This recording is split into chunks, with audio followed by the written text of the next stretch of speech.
Hello! Recently someone tweeted at me asking me to make a video about alterus attraction. Alterus? I think that's how you say it. And I thought it would be a good idea to revisit the topic of attraction and the split attraction model. I know this is something I've talked about before, but it's something that I talked about a long time ago, and I don't think that video is very good, and I want to do a better one. So I am. Hopefully this will be better and a clearer explanation of the different forms of attraction.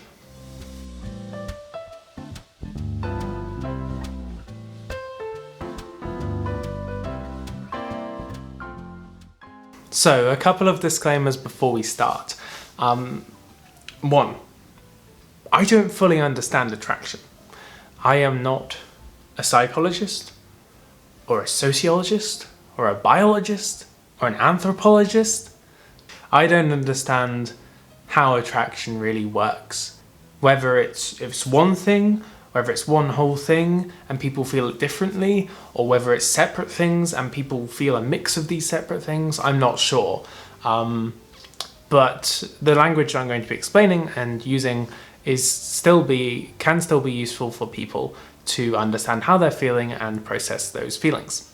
Secondly, these definitions are in no means concrete, and don't take what I say as gospel, because this is just, in its essence, people trying to process and understand the feelings that they are feeling.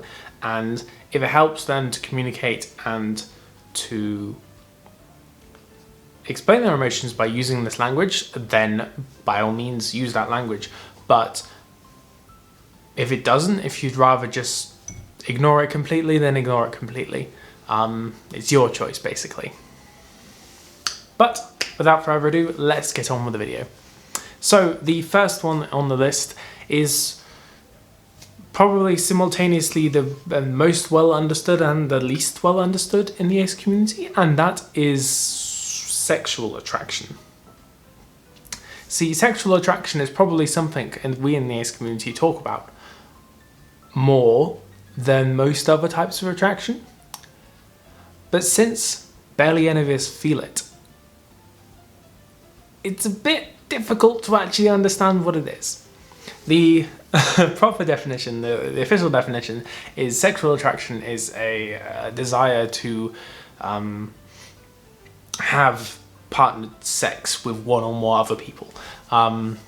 Now this runs into the roadblocks of what is sex. That changes for different people, but I think people can universally kind of agree on what sexual attraction generally entails, like nudity and genitals and that stuff. Sex. The second on the list is romantic attraction, and I would say that sexual and romantic attraction are probably the two most important. And that's not, I don't say that because they're more important than the other ones, but I feel like they're the most useful, just because they affect how other people perceive you, I guess, and how your relationship functions more so than the others. I could be wrong when I'm saying that, and please comment below if I'm saying anything wrong, as always. But sexual and romantic attraction dictates who you're going to date and how principally you're going to date them. So the main point of the split attraction model is having this way to communicate that you are asexual, but you also feel romantic attraction towards people. Or alternatively, maybe you're aromantic and you always also feel sexual attraction towards people, and therefore you can seek out partners who are comfortable with that and who you can have a good relationship with that dynamic. I haven't actually explained what romantic attraction is. Romantic attraction is the desire to do romantic things or be in a romantic relationship with someone. Once again, you hit the roadblock of not really understanding what romance means because it is subjective. But in general, it's going on dates, doing really soppy things, kissing people. Those are generally considered romantic things. Romantic attraction also kind of encompasses crushes. So a crush is a very intense, normally short-lived romantic attraction for someone. This person may even be someone who you don't interact with very much or even at all. For example, you can have a crush on a celebrity. But yeah, like I said, often it's this very strong and short-lived form of attraction. Just as vital as the other two is platonic attraction. Now, platonic attraction, as the name implies, is the desire to be friends with someone, the desire to have a platonic relationship with them. Now, those two are slightly different things, in my opinion. Like, I have lots of friends, but I don't really have a platonic relationship with someone. A QPR would count, in my mind, as a platonic relationship because it's more committed than a general friendship would be. Similarly to crushes, there is also the platonic equivalent being squishes. Now, a squish is a really intense and possibly, once again, short-lived desire to be friends with someone or to enter in a platonic relationship with someone. Next, we move on to aesthetic attraction, which summed up is, damn, he looks good. And I want to keep looking at him. And I want to keep looking at him. And it's probably getting uncomfortable now. And he's probably a bit freaked out by the amount I'm looking at him, but I still want to do it. Jokes aside, aesthetic attraction is the being attracted to someone's appearance. People often explain this with an analogy to looking at a painting. You can appreciate a painting, but that doesn't mean you want to kiss the painting or you want to have sex with the painting. Sensual attraction is the desire to have physical, tactile contact with another person, which isn't necessarily sexual. This is something that I definitely feel a lot, even though I don't tend to talk about it very often. I really like hugging people and holding their hand and, wait, only my boyfriend. Let's clarify this. I'm only hugging and holding my boyfriend's hand. Yeah, it's this desire to be close, physically close and physically intimate with someone without broaching into that sexual zone, if that makes sense. Now onto the catalyst for this video, alterus attraction. Funnily, I hadn't actually heard of alterus attraction before doing this video, so it's quite good that I've picked the topic back up again. Alterus attraction is generally defined as an emotional attraction to someone which isn't necessarily platonic or romantic. It can also be used to kind of distance yourself from that divide between platonic and romantic.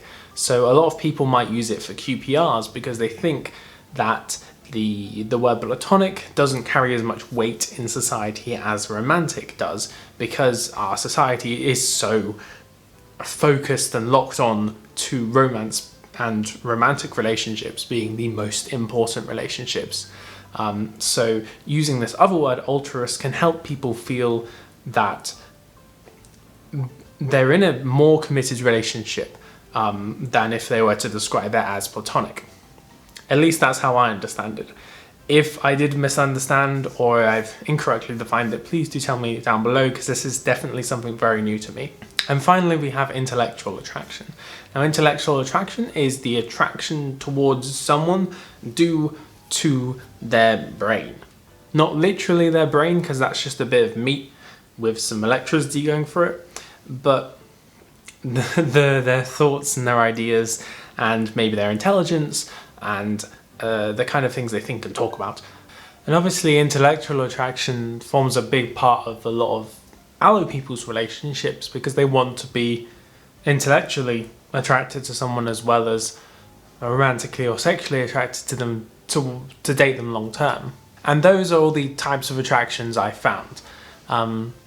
Please let me know if you know of any others, or if you want me to explain any of them in more detail, or you think that my explanation was lacking, because I'm always open to improvement, because at the end of the day, I'm just an engineer.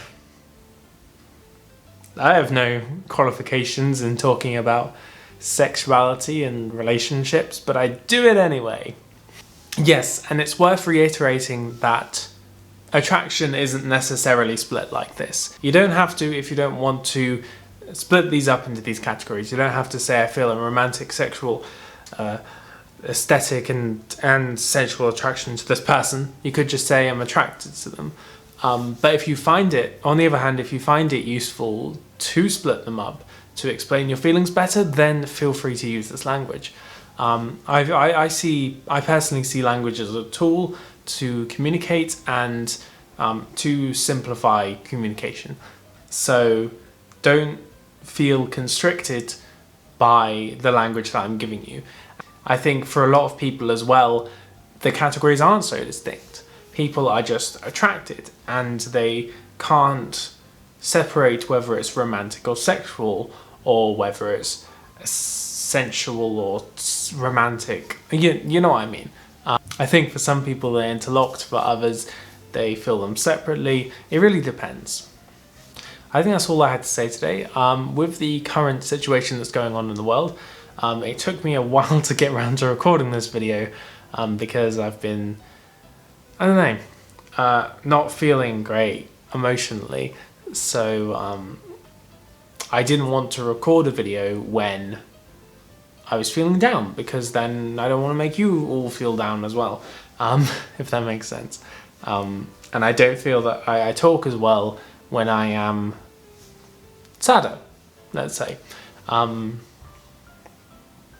I wanted to wait until the time where I'm feeling okay and feeling happy to record a video, because then it turns out better, and I like good videos. Okay.